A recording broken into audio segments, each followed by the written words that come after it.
In just a few weeks, President Bart Barber will drop the gavel in New Orleans and call us to order.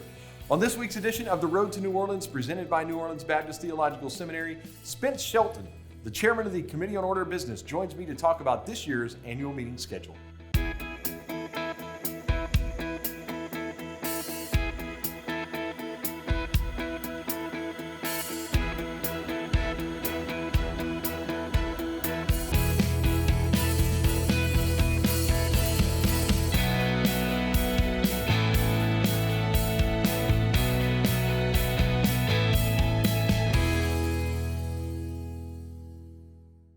Hey, and welcome again to this week's edition of The Road to New Orleans, brought to you by New Orleans Baptist Theological Seminary. Got an exciting episode this week as we go through line by line the convention order of business. No, we're not going to do that, folks. We're not going to do that. I got Spence Shelton here with me. Spence, welcome to the show, man.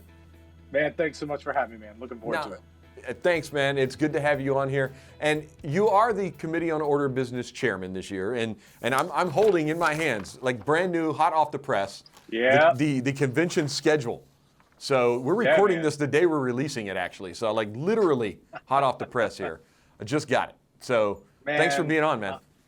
So glad to do it. Our team's been working on that thing behind the scenes for a while. So I'm glad you have it now. We're glad to have it out to everybody. Glad to be done with that thing. So, and it's available online, again, sbcannualmeeting.net. You can find this entire order of business. Now, we're not going to go line by line. I was joking about that. That would take forever. There's a lot of little pieces here and there. We've talked about a lot of this already, though, because we've had James Cheeseman on, who's going to do the worship. All the worship sets are in here. We've had Bart Barber on, who is the president of the convention. He'll be moderating the entire convention. And also we've had Jamie Dew on. You'll get to hear from him as well on here. So a lot of people that you've already seen on the road to New Orleans are here on the schedule. So you'll see them on the stage in New Orleans at the annual meeting. So we're going to jump into it, Spence. Let's start Tuesday morning. Gavel drops, we get going, and almost right out the gate, mission sending celebration.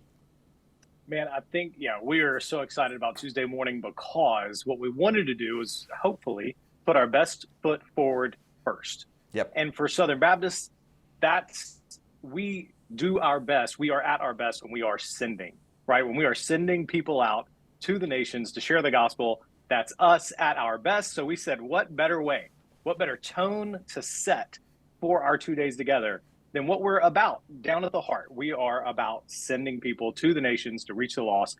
So we're going to celebrate it. We are going. I'm so excited about the whole thing. We're going to celebrate the people God's sending out this year, what God's been doing. That one to me, man, you would talk about a can't miss moment. It's right there at the get-go. Yeah, right out the gate, we've got the NAM report, we got the IMB report, we got the mission sending celebration.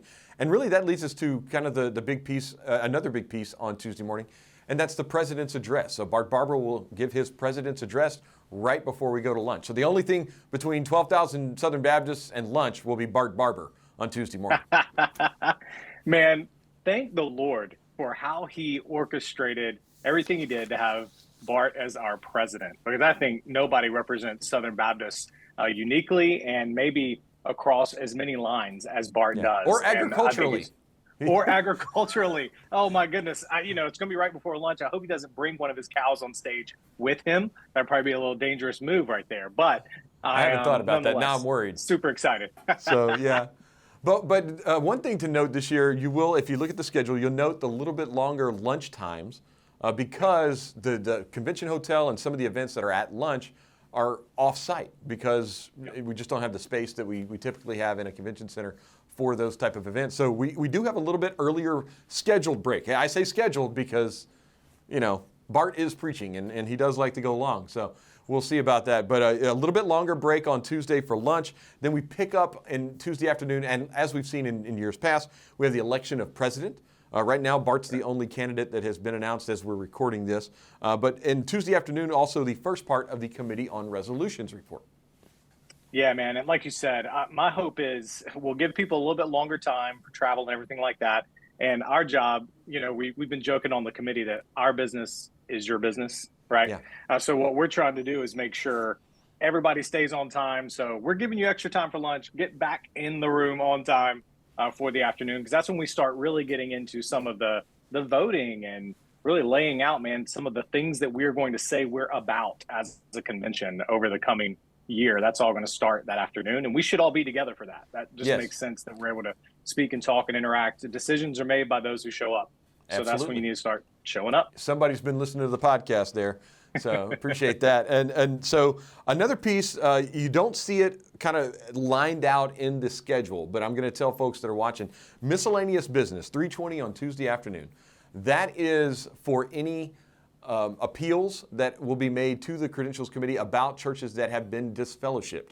So I know there's been a lot of talk about that. That will be slotted in that 3:20 spot on Tuesday afternoon. That's where the Credentials Committee spot will be. And then later in the afternoon, we've got Marshall Blaylock with the Abuse Reform Implementation Task Force. He'll be giving a report on that. We got a great interview with Marshall as well on the road to New Orleans. So you've got those big pieces of things Southern Baptists have been kind of wrestling with over the last year. Yeah, and I'm glad you brought that up, man, because that's going to be one of those times when not only do you need to be in the room, if you can think about a session that you want to pray over well in advance before we ever get to New Orleans, anybody that's going to be a messenger and is going to say, I'm representing not only their local church, but the Lord's church, should be praying over that session and praying over their own hearts as they walk into that session, because it's going to be different for us. This thing with the credentials and the disfellowship churches, that's going to be a different thing. Even if you've been around the convention for a long time, you've been around for a long time, it's going to matter not just what we do, but how we do it. Mm-hmm. And how we do it is very important, that we do it in a Christ-like, loving manner, regardless of what we do. And when I say what we do, I mean in terms of the way the convention goes with these appeals. That's not for me to decide. I'll just be one of the messengers. But, man, I really, I would just, whatever I can do to encourage our messengers to come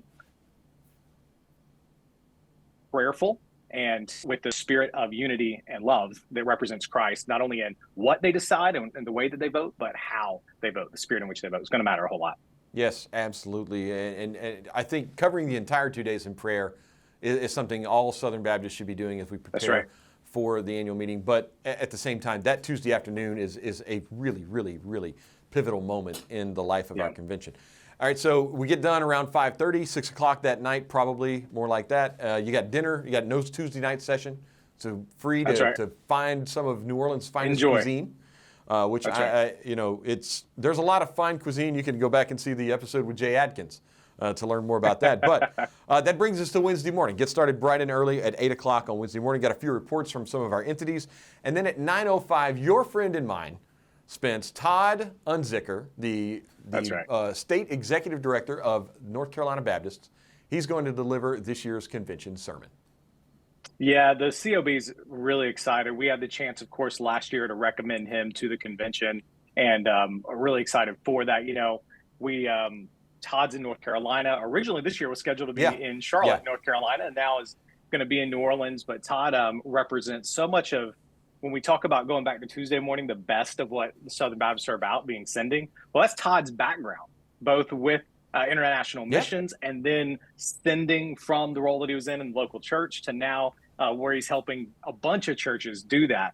Man, I see Todd both as a leader and a pastor. I see him embody everything that we want to be about, sending people to the nations with the gospel, the planting of new churches.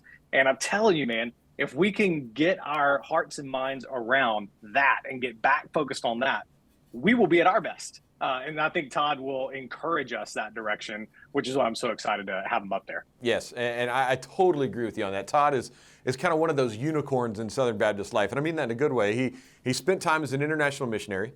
He served as an associational missionary, like a local DOM type role. He served on local church staff, and now he's a state executive director in a state. Like he's done it all.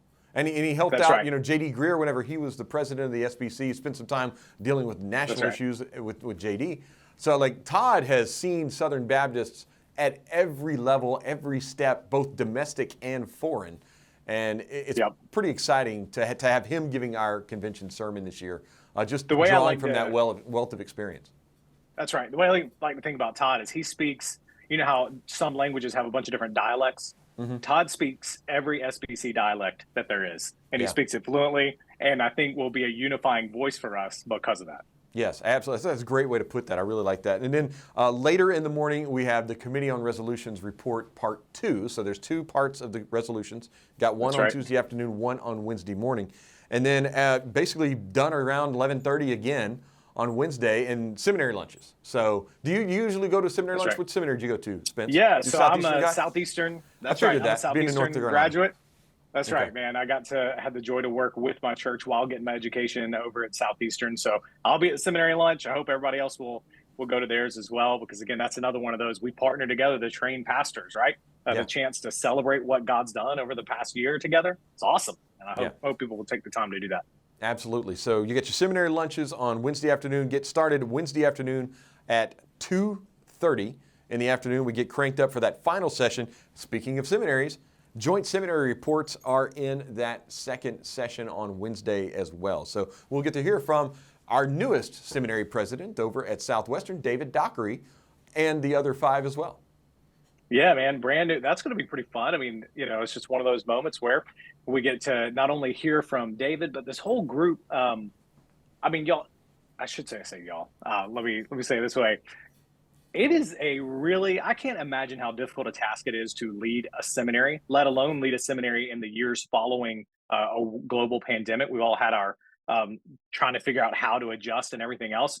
And the way these seminary presidents have stayed committed to doing whatever they can to help local churches by training up pastors, it's just something to be celebrated, to be applauded. And I'm grateful for my own seminary president, Dr. Aiken, and the effort that he and his team has been giving.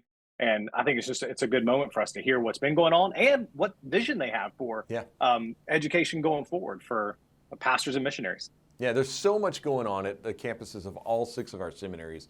That they get 15 minutes each. It's not enough, obviously. They can go on for hours and hours, and tell us what's going on, because these guys, they care deeply about training the next generation of Southern Baptist pastors and leaders, and it's always good to hear from them at the annual meeting. There's also in that Wednesday afternoon session, part 3 of the Committee on Resolutions report. David Sons, man, he's going to have more mic time than anybody. I know. Being up there with that. So we'll finish out resolutions on Wednesday afternoon, 3-parter this year for that, and allow them, if needed, I guess. So it's possible that we don't need all that time.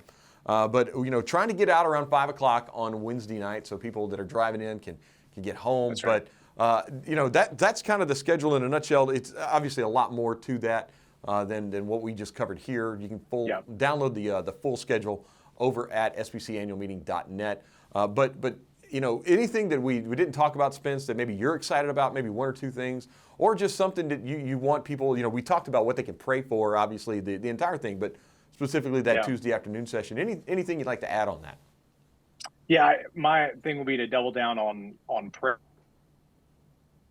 and on being in the room. Because like I said, man, and it sounds like you guys have been saying already, decisions are made by those who show up, but also culture is set by those who show up. Mm-hmm. And that's really important. So not only do we decide the direction, it's the wildest thing for me. I'm still relatively new in terms of my number of years attending the annual meeting. I haven't been there for 25 years or something like that. Still, I think like 10 for me. And what I've noticed is not only is it wild in terms of us being able to determine direction through voting altogether, largest pure democracy, I think, in the world.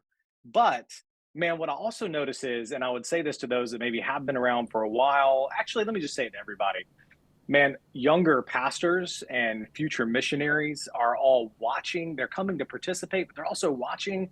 And I go back to how we do what we do, how we decide what we decide matters, how we speak into a microphone and how we respond when spoken to. All of that is going to do as much to influence a future pastor, missionary, lay leader in a congregation as the decision itself. The decisions matter. Don't get me wrong. The what is important, but the how is just as important. Yeah. But the how matters maybe more than sometimes we give it credit for. So that's why I'm just saying I'm spending a lot of time praying over, and our whole the COB, the first and last thing we do. And our big commitment is to pray and fast for this convention, that we will be God honoring in how we do it, not just what we do. I think I'm going to clip that part where you said how matters just as much, and just take that audio and make that that's just for ringtone. Yeah, that's right. That's right. How matters. We're going to talk about the spelling. How matters.